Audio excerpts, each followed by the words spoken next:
do not talk, do not move so much, because if you move so much, it causes friction. Friction causes heat, the room becomes hot. Okay? Be quiet. All right.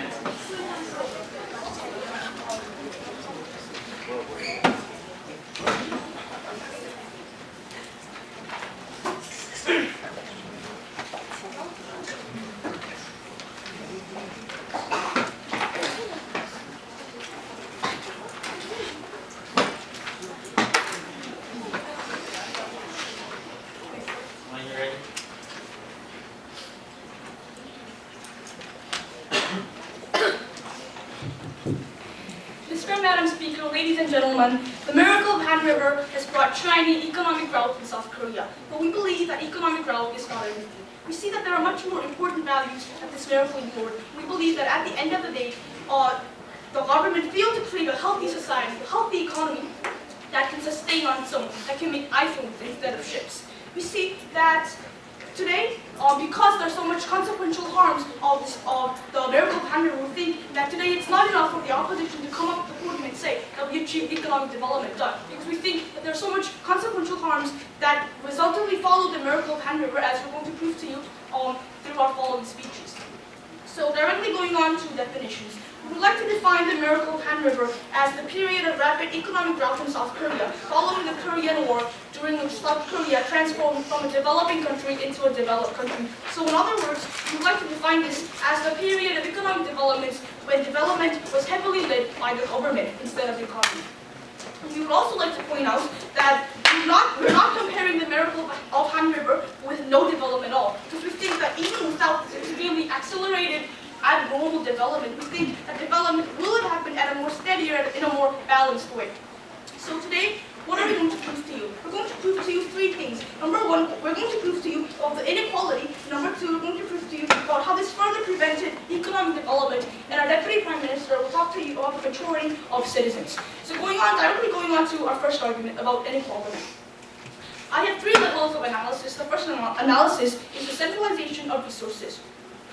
We see that the mechanism that President Park Chung-hee used for economic development is centralizing resources to certain corporations that monopolize the market. So for example, in the 1950s, American surplus goods were brought into Korea, for example, flour, meat, etc. And we see that the government had sold these aid goods to the corporation at an extremely cheap price, which these corporations soon monopolized the market and received immense unfair benefits from the government. We see that free resources were funded to these corporations for free, and these corporations could now borrow money at an extremely low interest rate. This led to two results. Number one, it took away the resources and the opportunity of other minorities and other poor people, which hindered them from free choice and actual active activity in the market. And number two, it led to structural problem, because now anyone who has wealth can now acquire more wealth under the current support from the government and greatly influence the economy. And we see that these problems still exist in modern Korean economy. For example, we see Samsung in oligopoly and monopoly of many, many fields. We see that this corporation actually dominates a lot of wealth in the Korean economy.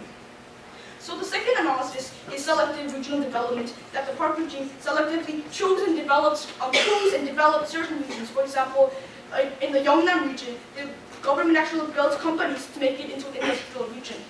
We see that this resultantly disenfranchised other regions who were never given the opportunity to develop, especially economically poor regions who don't receive any support from the government. We see, for example, in Pandacheon, the government promised the residents of the Pandacheon a safer home in actually promising. And in return for that promise, the government demolished such neighborhoods. But we see the government never provided any safer living environment for these poor people, which actually led to these poor people to die out without any home to live in. Yes, sir. How is it that the government tried to kill people when they were trying to save lives by providing them with materialistic goods, materialistic jobs, and opportunities to sustain their lives? We see that although they aimed to provide such benefits, this never happened. These people in Pandacheon never got the opportunity for a safer home. We see this is the reality that happened during the miracle of the Han River. We see that the effects continue up to this day, because we think that regions continue to maintain a large economic gap, and we think that regions still continue to have antagonistic feelings toward each other. We think that this is problematic. The third analysis is regarding the social atmosphere. We think this created an atmosphere that even condones political wrongdoings of chaebols and condones political wrongdoings of wealthy corporations like Samsung. Because the government grants presidential pardon to terrorists who committed crimes, we think that the society condones such actions. We think that society will think that it's okay because these people, these corporations are privileged, because these corporations actually contribute a lot to society. We believe this will allow and ignore more crimes to become let unnoticed within the economy. So going on to the second argument about how it prevents further economic development. We've explained to you the mechanism that this actually prevents further economic development, and this actually centralizes wealth towards wealthy corporations. And we see that this economic system is heavily reliant on large corporations that will prevent further economic development. Because we think that large conglomerates are the main actors that earn most of the revenue in Korea's economy. We cannot deny this fact, this is the truth. And we think that once these corporations collapse, or once these corporations enter an economic crisis, it would be detrimental to other smaller corporations that rely on these larger corporations Samsung for economic profit. And we think that this will really impact the Korean economy once these big companies like Samsung and LG or Hyundai actually economically collapses. That is why we think that the government will have the full incentive to make sure that large corporations can sustain themselves, because that is the way, that is probably the only way to sustain the Korean economy. We think that this will leave them with no choice but to actually condone corruption and bail them out of crisis when they have failed management. Yes, sir. I mean, if condoning such a social message is the biggest problem, why do we need to regret what we have already made, while we can just do the same thing by simply acknowledging the fact that the current judicial system is not working properly? We think that what happened in the past has formed a structural problem that's being continued to the present. We think that because of the miracle of the Han River, we think that this actually created a structural problem in society that we cannot solve, because we think it's actually too late to solve those structural problems that's been deeply rooted in society. We think that the problem of this is that these corruptions and these bailing them out is actually done through public money, and public money is used not for developing economy and developing society and distributing it to poor people, but rather saving corrupt corporations. We believe that this not only forms corrupt relationships between politics and businesses, but we think that it also prevents further economic development. And had such development not been achieved at such a high rate, we think that if the government resultantly relied less on large corporations for economic development and not economically supported these large corporations, we think that the result would have been different. We think that development would have happened at a much more effective rate, because we think that development would still continue up to this day. We think that because we would rely less on large corporations, we think that such corruption and such bailing out would not happen. We think that government funding would have been used in a much more effective way, and that is why we're very happy to propose. Right, then the previous, to open the case of the opposition side, I'd like to invite leader of the opposition.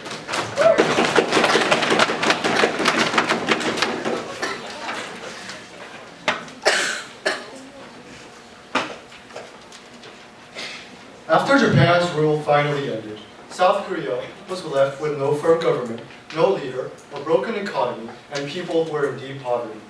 With this division of Korea and the devastating war, there was nothing left.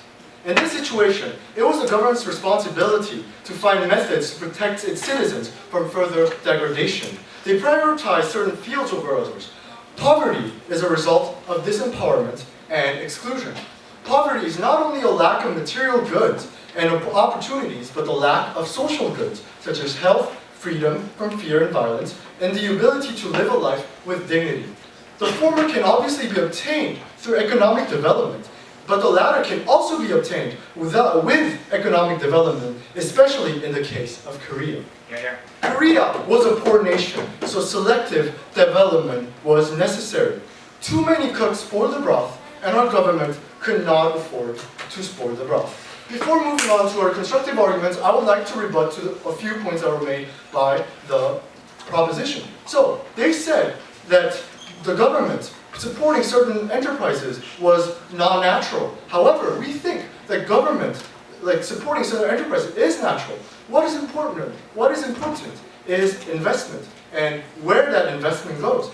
According to the Hirschman's strategy of imbalanced development, it is adequate for the poor because it is adequate for the government to fund certain areas of certain industries, because the government doesn't have the capacity to develop all of the industries, and certain industries have to develop over others, so the other industries naturally follow the growth. And if the third analysis of the social message is true, these rebels will not be persecuted in the first place. And we think, they said that corruption is prevalent in Korea, and these people, large corporations are too overly powerful. But we think that that is not a unique problem caused by the miracle of the Han. We think that those problems also exist in the world, such as big corporations such as Microsoft, Disney, do dominate the economy, and we do not think that those are results from the miracle of the Han River. And we think that those problems could be reformed by reform in the system, by a more transparent system, not by regretting a development we have already achieved. So let's move on to our constructive arguments. Our first argument is on the stages of development. Our second argument is on prosperity. And our third argument is on the absurdity of regret itself. Let's move on to our first argument. In undeveloped countries that have homogeneous populations, an authoritarian growth is optimum as it leads to unilateral and therefore rapid decision making. Korea was in an urgent situation, and that's why and of course, an action was necessary, and that's when the government began planning. After the government completed its plan and came up with a development strategy, it concluded that through 5-year plans focusing on prioritizing the development of certain areas and sectors of the economy was optimum. Now we need a good execution of the plan. However, how can we have good, swift execution when no one has the authority to make the decisions? When there are only hundreds of elitist, corrupt congressmen who wouldn't stop bickering amongst each other and exchanging bribes? To execute the plan by beginning with steel production in Pohang and rigorous primary and secondary education, unilateralism was and is necessary. When the population had no future, when millions were unemployed on the street and were dying, the best way is to put someone in place to swiftly execute plans without consultation. For example, we have a very concrete example in Singapore where Lee Kuan Yew did the same thing. And only afterwards was democracy effectively in place. When there's no food on the table, the first thing to do is to work, not bicker and argue and debate endlessly, which only causes political division and partisanship and unnecessary inefficiency. Our second point, democracy can only be a functional option when the basic needs of the population are met and when the majority of the population has a basic education.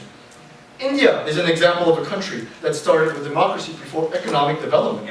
When it achieved independence in 1947, it had a population that was illiterate and that lived in dirt poverty. For almost 70 years after, it didn't socio-economically achieve half as much as Korea did. They had successive prime ministers, elections every 4 years, and debates were always held in parliament. But nothing changed for the average Indian. Political division, which caused thousands of deaths, and assassinated politicians was the only result of this premature democracy. Like India, South Korea did not meet the criteria when the miracle started. But the case of Korea is different because it followed the path of prosperity before democracy.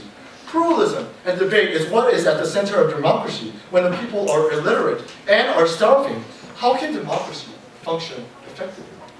It can't, because democracy naturally entails political division and an uneducated populace that is politically divided and resorts to violence. Democracy is at its best when it takes shape after prosperity and education are reached. Only then can the country cope with it. Hence, in these countries, authoritarian-led growth is the optimum option. Therefore, Korea's development model accurately demonstrated and followed this model. Therefore, the miracle shouldn't be regretted. Our second argument is on prosperity. The miracle is behind South Korea's moderate success. Today, South Korea has one of the highest HDIs, 13th in the world in GDP, and almost $30,000 of GDP per person. Every country has its own tangible problems that are accrued as development occurs, and we do not think that these are only unique to the Han River miracle. These problems can be anything from inequality to unfair market competition. The point is not to regret the economic miracle, but make reforms in the current status quo to reduce the problems and maintain the prosperity that the miracle gave. So we can conclude that the miracle was worth it. And also, we can point out the ineffectiveness of the alternative. The alternative of the distinct type that they provided of slow long-term development would unnecessarily take more time than the miracle. Plus, when there is a way to reach an end faster, it is rational to take the newer and faster way. Plus, why go for an alternative of poverty and hopelessness when we can achieve greatness in less than half a century?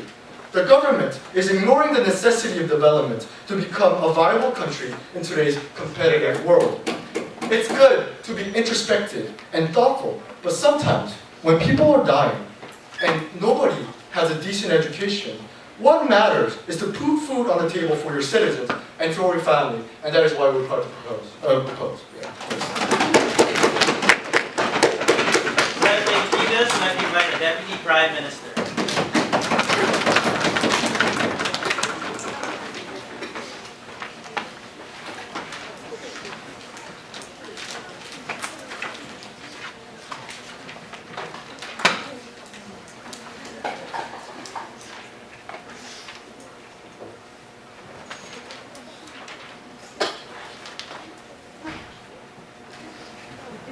Madam Speaker, we think that they completely glorify the idea of the miracle of Han River when they say that it was to put food on the table. That was not what the miracle of Han River was about.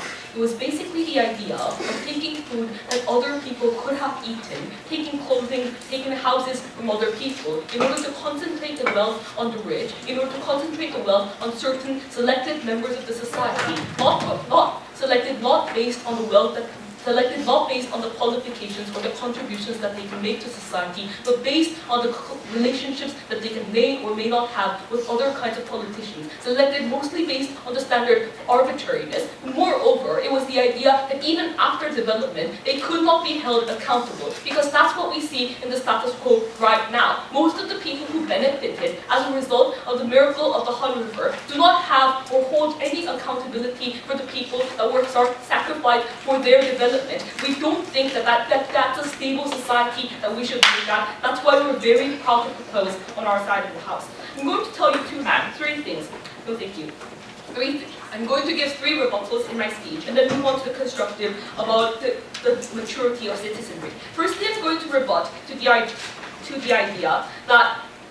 idea that this is not a causation problem, that this was not caused by the miracle, that the problems that we pointed to were not caused by the miracle of the Han River. Secondly, I'm going to rebut to the idea of basically the development that they provided to us, why this is not the most adequate form of development that we should pursue in our society. And then thirdly, I'm going to move on to the constructive, and this is where I'm going to integrate my rebuttal to the democracy idea that they gave you. So firstly, let's talk about why this actually is a structural problem, why this is actually something that caused it. And we don't think that they can simply get away by saying, well, in other countries, it doesn't happen because of this cause. We think that something can happen for multiple causes. What we're pointing to in this debate is that the miracle of Han River was the causation for the structural problem that we had in our society. Firstly, we think that our Prime Minister pretty much elaborated to you about how it was based on the concentration of wealth. Secondly, I'm going to tell you the expense that we had to pay for it, because they simply said that it was merely a concentration of wealth, that sometimes it's okay for the government to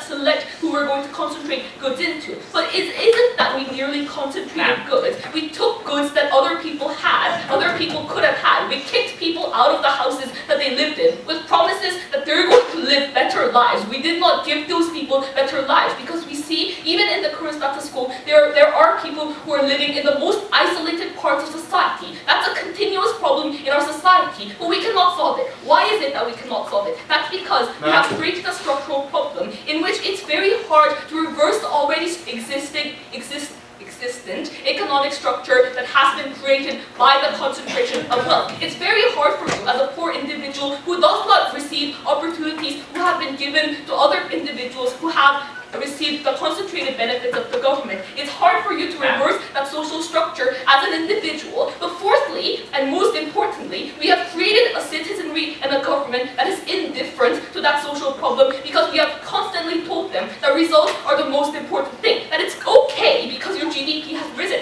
No, it's not okay. But moreover, at the point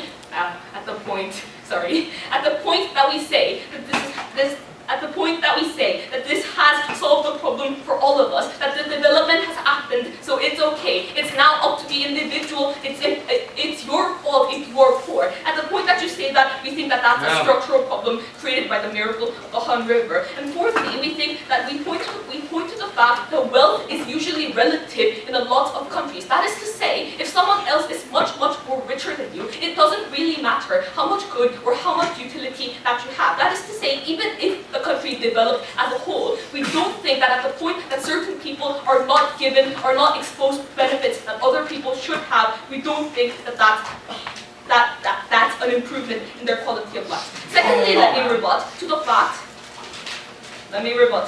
to their argument about development. They firstly pointed to the idea that on our side of the house we're not going to get development.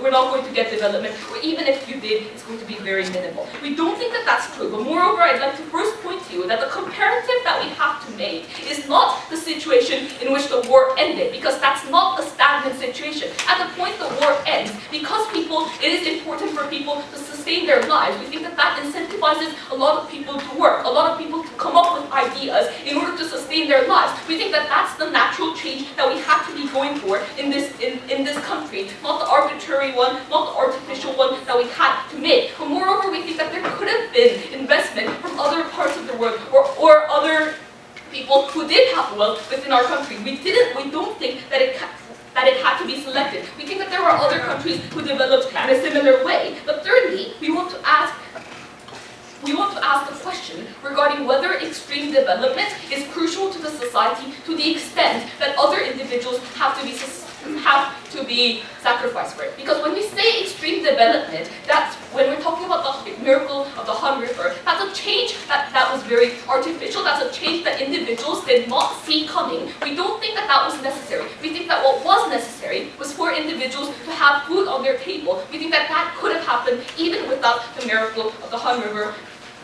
Moreover, as we talk about their point about democracy, I'm going to move on to the third substantive of the government regarding the maturity of citizenry. If you look at the ways in which this country developed, first of all, we think that we put an emphasis on systematic and standardized ways of success. That's what we did with our education. We said that you have to go to universities and then work at huge conglomerates and then live your rest of your life trying to feed your family. That was the basis of our education. But secondly, there was excessive emphasis on consequentialist views, saying that if you make your money, then you can get away with it. If the conglomerate makes money and that's beneficial for your country, then you can get away with it. Now, why is such lack of citizenry harmful? First of all, now that we've come to this point, we are now locked up in a stagnant society in which you cannot really change things, in which progress cannot be made because of the fact that most people have been educated that such kind of change or such kinds of things that go apart from unilateralism is not important. That's something that they've conceded to as well. But moreover, we think that at a point that we have to have global competition, we think that we cannot have creativity, things like that in our country. We think that that's what eventually happens to societies that did not develop in a natural way. That's what we see right now in South Korea. So at the end of the day, given that the comparative is not about whether you're going to have food on the table, but it's more about whether you choose excessive development to develop only a selected few, or stagnant and sustainable development that can help society. We think that we go for the latter. We're very proud to propose. Right, thank the Deputy Prime Minister. I'd like to invite the Deputy Leader of the Opposition. The government side seems to be living in some type of dystopian future where the miracle of the Han River did not happen. They say that the majority of the population still lives in poverty in Korea. But how is that the case, ladies and gentlemen? When the GDP per capita, the GDP of each individual citizen back after the war was $900. A person, a household can only make $900 each year. But now it's almost $30,000 per year. How are they able to make that sort of absurd, ludicrous assertion, ladies and gentlemen? Now back in the 1950s, the truth is, now they tried to tell you that everybody was living nicely and that everybody had, enough food and, possessions. But the truth is, back then, homelessness and poverty were the norm for basically everyone except for like 10, 20 individuals, ladies and gentlemen. And the truth is that there were no houses and food in the first place. That was robbed by certain, capitalists. Now they tell you that their ideal model is that of a diversified amount of individuals who are participating in the economy and who have businesses. But back then, when there was no capital, when there wasn't even any basic infrastructure in Korea, in our country, how can thousands of shopkeepers build ships and TVs? The truth is that that's impractical. Shopkeepers can't. Capitalists, people who actually have the know-how, the business skills, those people were limited, and those people were the ones able to build the ships and build the TVs. And just like our leader of opposition said, too many cooks spoil the broth, and we believe that applied to our modern history. Fewer is better. Now let's move on to the rebuttals. Now they seem to they first compared us because South Korea couldn't come up with iPhones. They basically bashed us for no creativity, an economic model that doesn't encourage this type of creativity. But the truth is that there is once again a difference. A country like the U.S. was developed and was rich from the very beginning when this war began. Therefore, people weren't starving. People had food on their table and they had sufficient education. And that's why Steve Jobs and these individuals were able to come up with the Apple Macintosh and stuff like that. But that wasn't the case for Korea, ladies and gentlemen. The people were starving, people were illiterate. So what do? Well, first, just like economists say, first, countries need to start by emulating technologies of other countries. And that's what happened. And that's what led to this type of miracle, ladies and gentlemen. So we think that this simply does not stand. When the population is illiterate, the first thing undeveloped as it was back then, the first thing you do is you go inside, you educate, and you have to have this type of tight-knit and authoritarian program. We believe that therefore our case stands. And they basically pointed the finger at all of these chaebols and all of these elites in society. But how is this any different from what's going on in America, from what's going on in France? In a capitalist society, elites are bound to exist.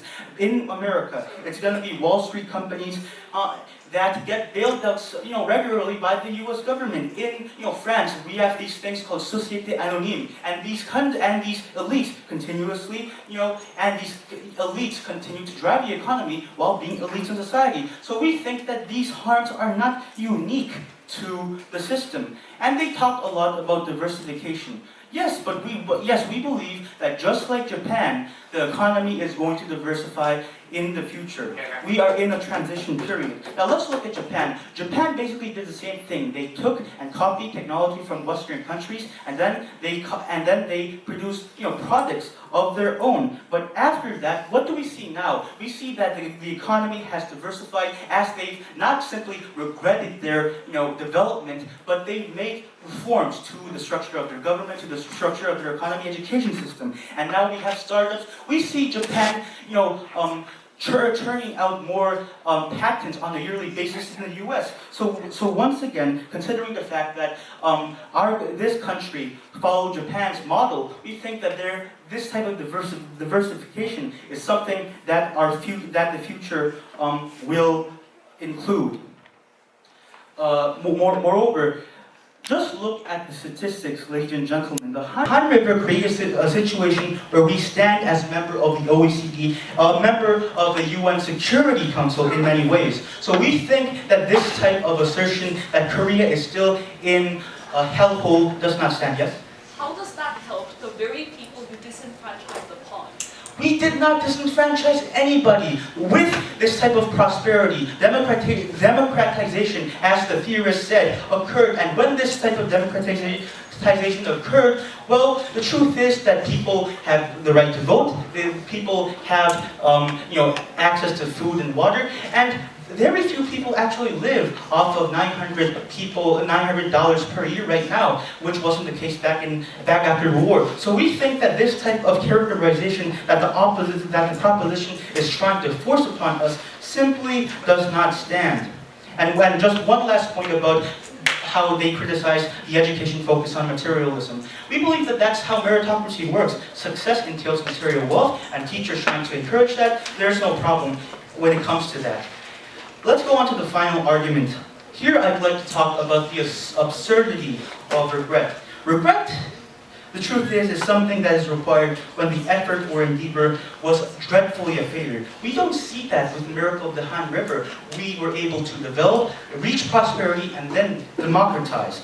The proposition has to prove in this debate that under its model, which they didn't really accurately provide, they are able to achieve the same level or even more socioeconomic growth in order to justify the regret, in order to have a rationale for regret.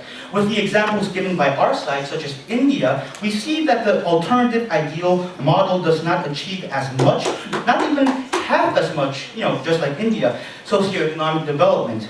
But when it comes to all metrics, South Korea has reached tremendous socioeconomic development that couldn't have been the case in Prop's model. So we think that regret is absurd. And in regard to socioeconomic development, all countries have had their own problems, whether it's income inequality or monopolies. So we think that reform is the solution, not simply crying in your room and regretting what's happening. Prosperity has made our country great, and moreover, the opposition's case stands.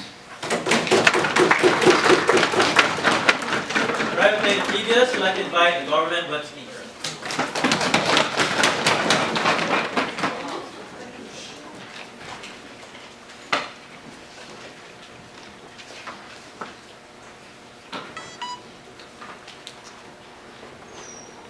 Thank you, Mr. Speaker. So mainly let's point out three things before I go on to my clashes. So the first thing they talked about was about GDP. So GDP increase, so what are you going to do? We already had Han River. We think that everyone's life increase has nothing to do with GDP, because what we mean by GDP, when you divide that GDP by the number of people that you have, by the number of population, it doesn't mean that every wealth is going into those individuals. We think that when we look at the GDP today, we only see $20,000 for each person. That doesn't mean that Igoni has $20,000 a year. We don't see that coming from the status quo today. We think that that wealth is actually very different from the people that we see. We see therefore big conglomerates always being rich, and we always see like people in Taipei never actually moving away from that Taipei, right? We always see poor people still remaining in that relative concept of wealth. Because wealth is relative, if we have like GDP increase, we also have that price product increase. Therefore, we always have people who are poor, and that's why that's why we think that we regret Han River for this reason. But secondly, we think that they misunderstand the meaning of regret, because what we mean by regret is we look back, and we find problems, and that's it. We're not going to say, hey, we're going to go back in time and we're going to change this policy. We're not actually going against Han River. What we're saying is we find problems, and we think we regret upon that. So they told us that our burden was to prove how Korea can develop so much without Han River, or the miracle of Han River. Well, we don't think so. We already see like this much development because I'm standing here. But we think that this is why the reason we regret, because the opposition first speaker told us that they don't regret, we can just like change for future policy. That's exactly why they're regretting. We think that they're also agreeing upon the problems that we mentioned, because they're also regretting. They're trying to make a new policy with the regret that we told you. But thirdly, they also talked about Japan and Korea. We think that Japan, they encourage diversity. We already see that in the status quo. Even though Korea encourages diversity, we still see problems that were actually remaining from the past, right? We see government sticking to elite groups. We see prosecutors actually having corruption with big groups. We also see like high officials also contacting with like with big groups or whatsoever. So, but even if this is not right. I'm going to explain this further in my classes. So I have two classes today. Number one, why the miracle of Han River actually aggravated the problem of inequality. And secondly, I want to guys, you guys never answered my queries, I'm not going to answer yours, so stop. So the second question I'm going to bring to you is about the consequences. So number one, why the miracle of the Han River aggravated the problem of inequality. So let's divide this upon the two aspects of economy and regional aspect. So first of all, the aspect of economy. We see centralized resources to conglomerates. I already explained this pretty clear. We see 제일제당, 삼양사, 혜태, and 금성 developing rapidly with the help from the government, with the direct help. I think these 재벌 regimes were actually made artificially because these groups could monopolize the market, right? The opposition says that why is that bad when we have economic development? It is actually bad because this polarization in resources, like the government aided flour and sugar to only certain companies. Like they secretly lured the interest rate for these 재벌 groups. We think that itself takes away the opportunity from other groups. So why is this even more bad? Because we think that this hinders venture groups. We think this hinders small enterprises actually going into the market because because the government is only helping these people. We think that there are never opportunities for these small ventures groups. We think that's why we don't see any diversification in the status quo in Korea. They also said that again 재벌's formed and that's why it caused monopoly. It was not from the government's help. I'm going to say two things. Number one, it's not support when you corrupt them, when you actually secretly provide a better environment for certain groups, not to all groups. We think by holding hands with conglomerates, if that formation of 재벌 was through meritocracy, we think that monopoly is actually justified because we see from cases in Apple and Microsoft. But because it's not, because we see certain people actually giving certain things to that group, we think that itself is monopoly. So secondly, even if the monopoly was justified because of government support, after the economic development, after the monopoly, why do we still see the government actually helping those people? If the government was so actually caring about the development, if the government was actually so caring about ventures and diversity, we should see them actually going and providing money and providing funds to those groups. That's why we call that corruption. Right. So if they wanted to really help the growth of the economy, it should not happen. That's why we regret that. And because we see this miracle of Han River, we still see monopolization. The second aspect of the region, we think that policy, that Park regime did actually increase the regional gap. Their slogans like, hey, go to Seoul, then you can be rich. And if you stay in Gwangju, even though Gwangju is big, or when you stay in Pyeongseong, then you're going to be poor. This selective development is actually harmful. Why? Because if the government were to really help the development, we should see people living at least in a standard life, right? We still see 달동네, we still see GDP actually taking most in Seoul and other big cities. We think that selective choice actually aggravates other regions. So second clash about consequences. So I'm going to talk about several things here. So number one, we never heard an answer about maturity of citizenry, and we think that's why that actually regret that too. But secondly, we see no innovation coming here. That's why we don't see diversification. Because Park Chung-hee and Samsung hold hands to remove was so actually caring about the development. If the government was actually so caring about ventures and diversity, we should see them actually going and providing money and providing funds to those groups. That's why we call that corruption. Right. So if they wanted to really help the growth of the economy, it should not happen. That's why we regret that. And because we see this miracle of Han River, we still see monopolization. The second aspect of the region, we think that policy, that Park regime did actually increase the regional gap. Their slogans like, hey, go to Seoul, then you can be rich. And if you stay in Gwangju, even though Gwangju is big, or when you stay in Pyeongseong, then you're going to be poor. This selective development is actually harmful. Why? Because if the government were to really help the development, we should see people living at least in a standard life, right? We still see 달동네, we still see GDP actually taking most in Seoul and other big cities. We think that selective choice actually aggravates other regions. So second clash about consequences. So I'm going to talk about several things here. So number one, we never heard an answer about maturity of citizenry, and we think that's why that actually regret that too. But secondly, we see no innovation coming here. That's why we don't see diversification. Because Park Chung-hee and Samsung hold hands to remove 17 businesses from their market. We think that close relationship that the government and big conglomerates made is actually leading to no invention. Because now, that's why other companies, also including Samsung, now cares more about politics rather than innovation, rather than diversification. That's why they can still stay in monopolization. That's why we only have Samsung in the market today and LG. We never see any other venture groups. But secondly, we economy is condoned or over-condoned by wealth, because now dependence on conglomerates by GDP is increased, because GDP is focused on the conglomerates. Korea cannot survive when there's no Samsung, when there's no Hyundai whatsoever. So government keeps on funding them, like throughout and throughout, even if they cause crimes, even if they go through wrongdoings. That's why people condone them by wealth, right? We think this vicious cycle, when you're wealthy, then you can actually be justified to do whatsoever that you want to do. We think this is wrong. But another thing, what opposition said today was thanks to companies, we had monopoly, and without monopoly we cannot have developed. Okay, if that's true, we think that development can also happen without the government. We think that the government didn't actually have to come into this process, because if the companies were going through meritocracy, if the companies could actually develop on their own, if they could have gone through a really legal process, we think that we're still going to make bombs. We think ships can still happen. But another thing, that people developed because of education. Yes, we agree that food went to Steve Jobs and Lee Chol-yong to elite groups, but for number one, for Lee Chol-yong, you only gave food to them, you only gave food to Samsung, JL, or whatsoever. We never see food going to other people. But secondly, about Steve Jobs, we think America and Korea is clearly different, because we don't artificially make them elite groups, right? We leave them alone, we leave them to meritocracy. And that's why we strongly regret our policy, or the miracle of Han River today. Thank you. Right, thank you, leaders. Let's invite the opposition leaders.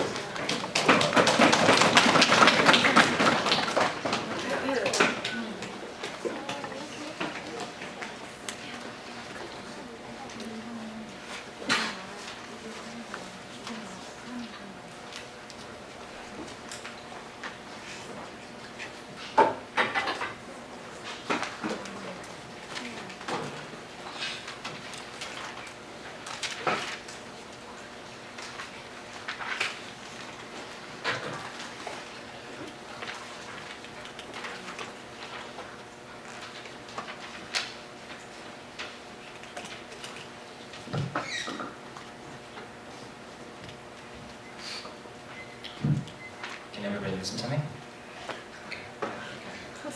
So, if I may. See, when you go to, I don't know, one of the poor neighborhoods and ask somebody, grab anybody and just ask them about thigh, what's your stance on thigh? The guy's gonna be like, why is thigh important to me? Because he needs bread and butter before thigh. Political arguments, political diversification comes after giving the guy some bread. I mean, why will you have continuous talks when you can't even sustain your own life and feed yourself? That's the exact situation that we're trying to portray here, Madam and Mr. Speakers. We're talking about a country which was war-torn. We're talking about a country which used to have a GDP less than $900.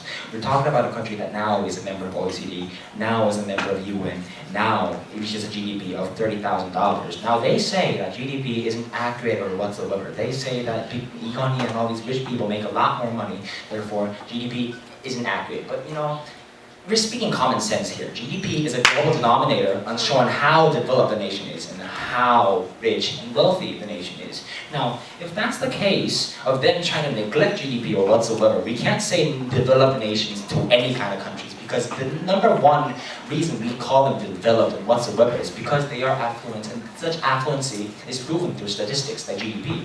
Now then, I would like to go on to 3 clashes today. I would first talk about why the government's selective development was actually necessary or not in their case. And number 2, did the government intervention actually harm the society or whatsoever from their case. And moving on to the 3rd clash would be the country neglecting the poor people. That's how it's going to be done. So moving on to the 1st clash, before that's defend your case. If the poor person still cannot answer because he does not have bread on the table, Understood. isn't that implicitly disenfranchising? Now, this will be answered through the 3rd clash, as I've already clearly said to you. Moving on to the 1st clash about government selective development. Now, our deputy leader of opposition, the leader of opposition, has clearly given you our model of Hirschman's unbalanced growth. However, they have given us a vague model, but to clarify, to make debating possible, I will clarify it for them. They go with balanced growth model. However, in order for such as holistic development to take place, it must be a big market like China. So China is actually implementing such a policy. They say that it is possible for Korea to do so, but it is not. I will prove you why. So how holistic development works is that they focus on inland markets. They say they try to their best to aggravate all these productions so that they have a bigger market in the whole nation itself. They have more goods in the market, which means expansion in the market. Expansion in the market will be able to create lower prices for the goods, therefore people will buy it, therefore affluencies arrived. Affluency is there. However, this is a totally different case from Korea, Mr. and Madam Speakers. It says, because the whole holistic development model goes under the basis that the market itself has the capacity to grow.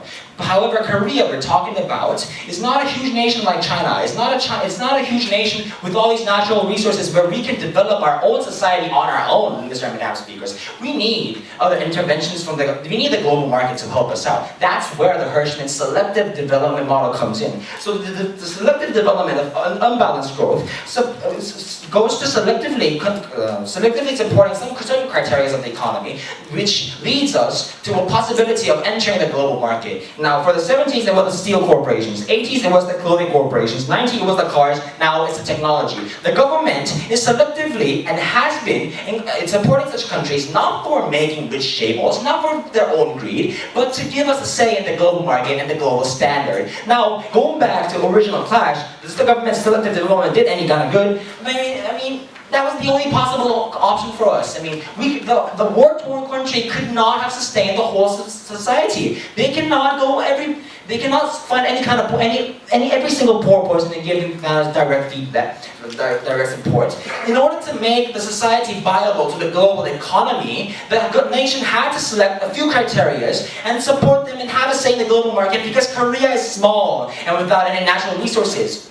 That's why we had to go with such a model. Therefore, we take the first clash home. Moving on to the second clash, they talked about how it's going to be it was harmful for the society. They talked about monopolization, corruption, so on and so forth. But now, I would like to re-stress what the Deputy Prime Minister has actually said for us. They talked about the various causations of such problems. We actually totally concede the fact that there are various causations that come and that lead to these problems. That is exactly why we find no logical link between today's motion and such harms, because they themselves have conceded to us that there are various causations for such problems, and we see the same problems happening in the whole global standard, ladies and gentlemen. Now we see China with all these corruptions happening, executing so many people. We see the United States, Wall Street being the problem all day long. Trump, having all these talks about how Hillary is the Wall Street girl. We see the some mortgage crisis in 2007 happening because of all these such corruptions. Now, if they are to say that it is a unique harm of all these Han River miracle, it's either A, they did the same strategy that Korea did, or B, they all have Han River in their home backyards. I don't know the logical link. I don't know why it is a unique harm. They have failed to prove any kind of harm. But then, did it do any kind of good? Of course we did. We talked about India. In order to talk about politics, in order to talk about rights, you need to provide the guy with any kind of food. I mean, if your basic life cannot be sustained, nobody can talk about politics, no rights or whatsoever can stand. We gave them food. They talked about how we only fed the Jables, but that's impossible. I mean, Jables have all these kind of big enterprises, we agree. But these big enterprises, they feed the families. We had nothing. They talk about how they could have done better with the holistic development, but I've already proved to you that it is not an option for us. Holistic development wasn't possible, therefore their model is either holistic development or B, staying as a war-torn country. War-torn countries, I don't even need to tell you, these war-torn countries can't feed these people. No food's on the table or whatsoever. But the government side has actually conceded to the fact that there are foods on the table. This is the important point, Mr. Madam Speaker. We now can talk about politics, we can debate, we can talk here. We don't need to worry about our daily meals because the Han River was a success. Moving on to the third part about how the government neglected all these poor people. Now, I would like to throw a few statistics. Now, America is actually very weak when it comes to literacy rates. Now, they go around like 57%, I believe. But now, we go for 90%. We have reached an era where we stand higher than America. The America which might have followed their model. We're talking about a nation where everybody, 90%, can read and write. It might seem like something very simple, but that's very important because education can take place with all these literacy rates, Mr. Madam Speakers. And we talk about a nation that has the lowest health costs when it comes to all these OECD nations, excluding the government-run kind of hospitals. Now, we do not see how the government has neglected these people when we put these hospitality areas totally out of the hands of private enterprises, where we have all these mandated educational policies for the poor, so that we can provide the same educational quality without their financial status, and where we continuously expand the social welfare policies. 1950s, the Americans had tried their best to kill all these labor organizations. We do not see such things happening inside today's model, Mr. Madam Speaker. We're talking about saving lives, Mr. Madam Speaker. We saved millions of them, and now degrading them, that's no sense. Therefore, we proudly oppose.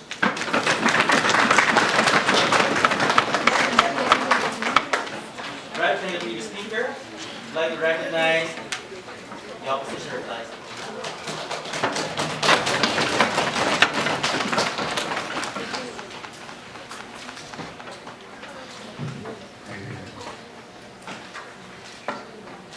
So before beginning anything in my reply speech, let's point out 5 egregious errors that might have caused the proposition's case. Number 1, they overly glorified the past.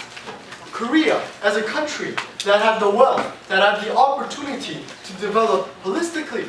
However, the Korea was a country that lacked education and that lacked the capital to to fund all of the businesses that are out there. So we think that over glorifying it just fades our motion. And second, they are undermining how our country is right now. Our poor people everywhere. I do not know where the proposition lives, but I personally don't see poor people anywhere. Plus, they are negating GDP. They are negating the number that shows how generally a country is affluent. If they want to negate such numbers, okay, I'll give you another number. There's something called the HDI, as we have mentioned in our DLO speech.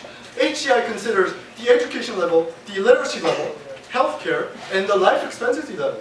And if we take this into account, and if Korea has such a high HDI, can't we say that we have developed socio-economically? And number 3, I think they misunderstood the motion. So, what does regret mean? Regretting past actions mean that you shouldn't have done the action. Let's say that you kill the person, and you regret killing the person. What does it mean? Oh, I shouldn't have killed the person. Then, the proposition is saying that the Han River miracle shouldn't have happened. Therefore, if their case should stand, they need an alternative that would have achieved the same results we see in the status quo. Number 4, they're saying that the problems we see in society right now are unique to the Han River miracle. However, we say that how can they regret when these problems aren't exclusive to Korea? And we could say, the opposition could say that these problems could have happened anyway, even if the Han River miracle hadn't occurred. And number 5, they dropped our democracy argument, so they dropped our argument that economic growth should come before democracy, so thank you very much. No, I'm not done. So I have 2 questions. We're in this debate. Number 1, what ended in a better way? We characterized that Korea was a torn apart country. And we said that the Han River miracle brought food to the table, and the numbers that characterize socio-economic growth do show that. However, they came up with a vague alternative that would not achieve, or would achieve growth in an unclear amount of time. So, as the opposition, we do not know how to weigh these two if the alternative is so vague, and we are not even sure if the results that we have right now would have been achieved under their model. Number 2, what do we do now?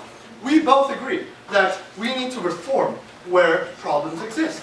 However, we think that we can tackle these structural problems if we have the wealth first. And we think that the Han River miracle brought that wealth to us, and under their model, which is unclear, and we're not even clear if the wealth would have brought it in the first place, we do not know if these socio-economic growth, socio-economic problems could have been solved in the first place. So, the miracle of the Han River was like a bicycle that allowed us to quickly go from a war-ripped country to an economically brilliant country where people had food on their table. Again, as you have said, otherwise, too many cooks spoil the broth. Like any society, there are some problems in Korea. We admit it. We can now make changes to the system if there are the problems.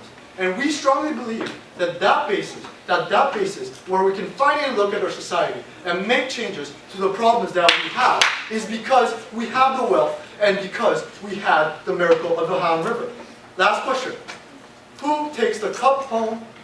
We are proud to say that the opposition takes the cup home. Thank you very much. Okay, previous to close the debate, I'd like to recognize government reply.